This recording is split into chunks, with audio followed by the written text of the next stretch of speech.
Hi, Jerome. How are you doing today? I'm doing great. How about you? Doing good. Good.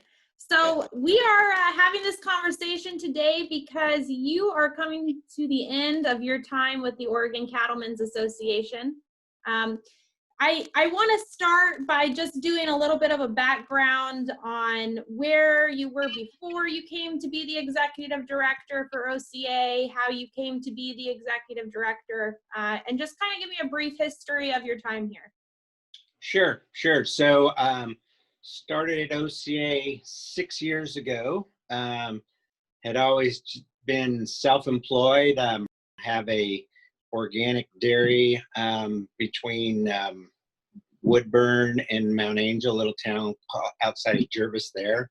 And then we have a ranch out towards Markham.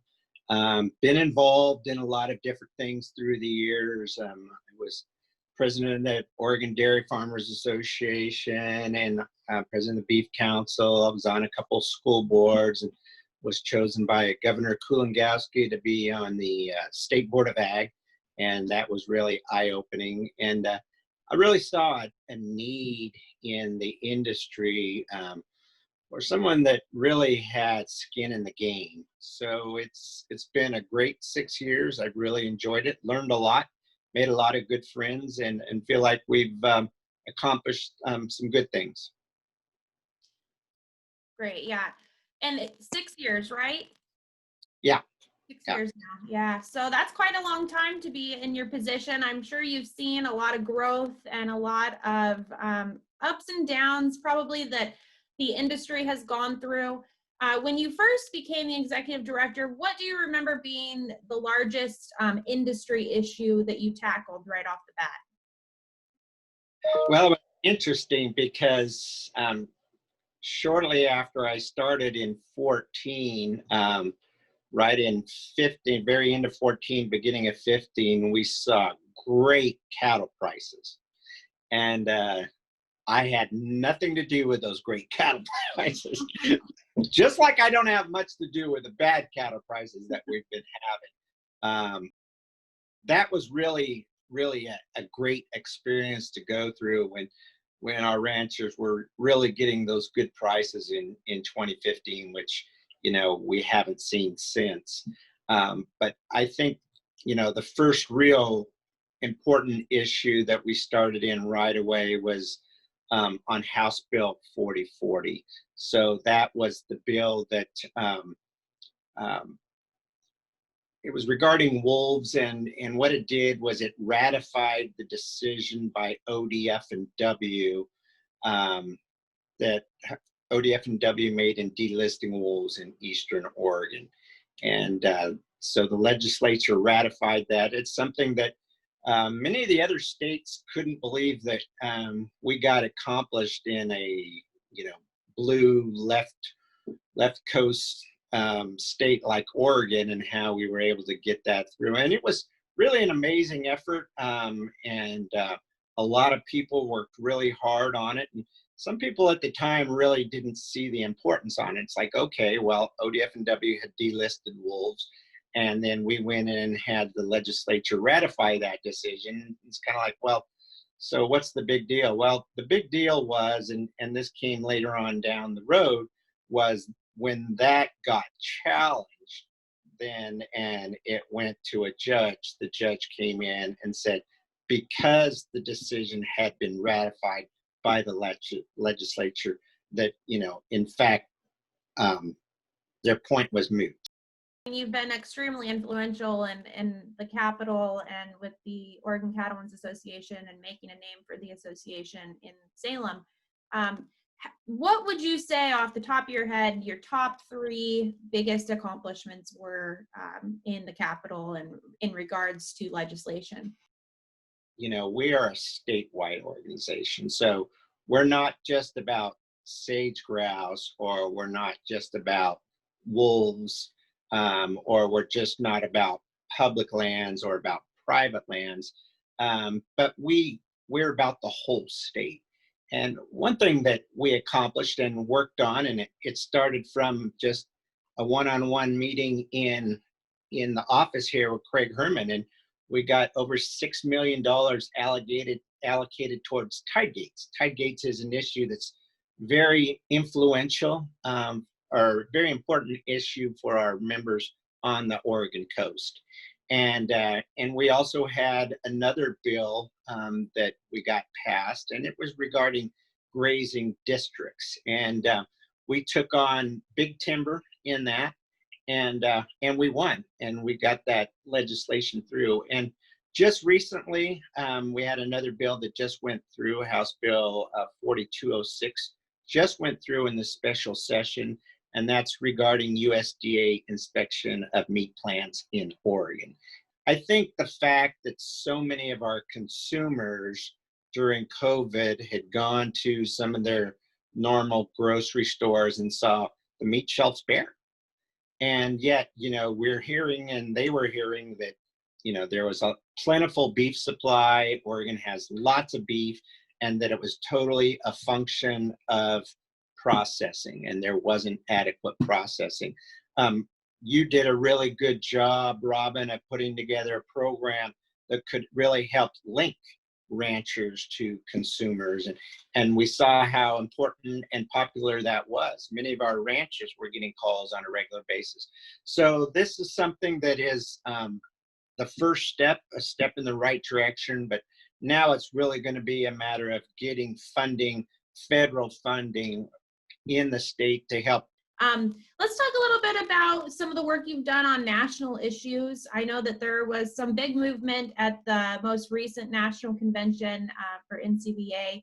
Talk a little bit about your time working and improving our relationship and communication on national level. Yeah, so Nathan Jackson, who is our immediate past president, really was instrumental in moving this truth in labeling bill or resolution that we got through at NCBA. There's been a lot of controversy in the beef issue about country of origin labeling. And for various reasons, maybe mainly trade reasons, particularly with Canada and Mexico, cool is something that was done away with just because there was going to be some really big fines that were going to be laid on the United States. So what we were looking at was, okay, we don't want product that is not a product of the United States to be able to be labeled as a product of the United States. So this isn't so much about mandatorily what it is. What it is about is not making claims on what it isn't. And it took a lot of work. Nathan did an extraordinarily good job on this at the annual meeting. There was a committee that was set up that he served on. In the meantime, I had a lot of conversations on a weekly basis with state execs from around the country wanting to know more about this bill. And it went through. And so that was pretty exciting. Some people say, well, what difference does a resolution make? Well, we've seen time and time again where other organizations or other groups will bring legislation forward. And if it doesn't come from NCBA, often those resolutions get killed, or those bills get killed. I should say bills, not resolutions, get killed and die. NCBA really has the horsepower and a lot of power influence in DC. And so to really be able to move the needle on an important issue like truth in labeling, we knew that, we really need to have them on board and supportive of it. So let's kind of go in a different direction, a little bit away from the legislative structure, but another part of your job, of course, is communicating and working with the membership and hearing from the constituents in different parts of the state. What has been your favorite part about that? Is there a memory that stands out to you? For instance, I've never stayed at a bed and breakfast before, or I never stayed at people's houses before, other than like my parents or my wife's parents. That was it, And, I came to OCA, and it's pretty common practice to have members invite you to come and stay at their house. And I remember the first time I was invited, I was like, oh man, I don't know if I can do this or not. And And I did, and it was great. But I remember I got up at like 5 o'clock and I was gone, you know.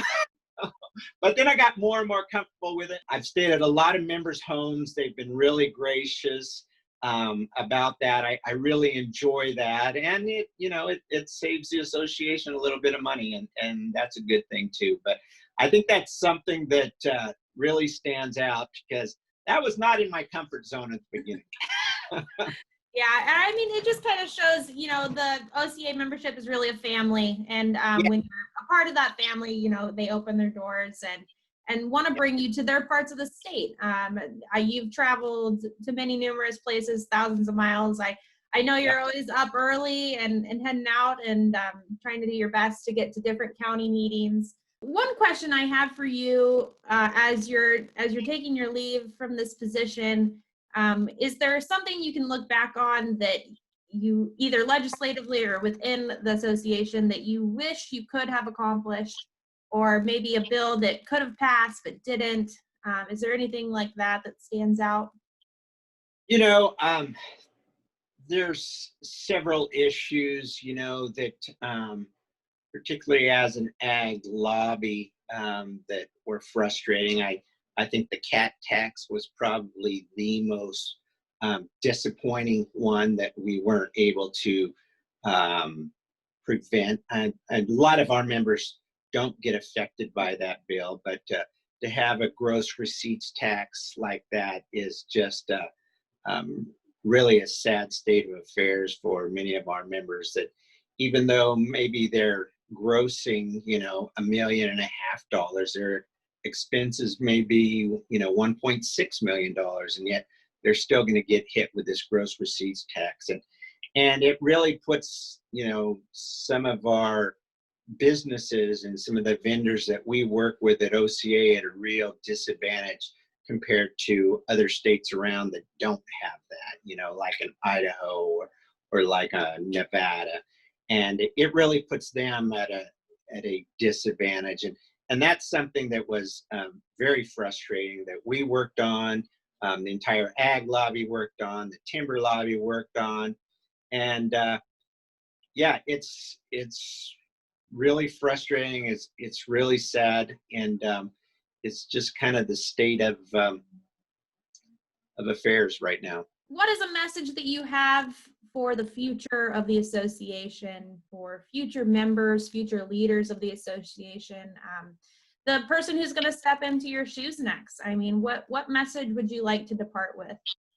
You know, I think when you look at research and, you know, you look at kind of the way social media and the way people communicate has really changed. Associations were a really important part of, you know, people in agriculture's lives. You know, they'd go to their monthly cattlemen's meetings, they would attend the annual meeting. That's where they got connected with their friends, they got connected with their neighbors. And, you know, I mean, folks are seeing less and less value in that sort of camaraderie or fellowship that occurs. And you know, but when it comes to the issues and working in the legislature and working, you know, with the agencies, water resources, ODF and W, ODA, it's really those associations that are in there and doing the legwork day in and day out. And so without that membership support of the associations, that's going to dwindle, and that hurts. And so, you know, membership is really what drives all these associations. And unfortunately, you know, with social media and with the way people are so connected on a day-to-day basis, there's not as much, you know, emphasis that goes into being association members like there used to be. And I think that's, you know, getting to be a really big issue. Well, I hope that we can continue to rely on you as a resource for the association as well, and you will forever be a good friend of the association also. Absolutely. And, you know, everyone in the association, feel free to reach out to me. I want this to be a smooth and seamless transition. And you know, made an awful lot of good friends, and good friends last a lifetime.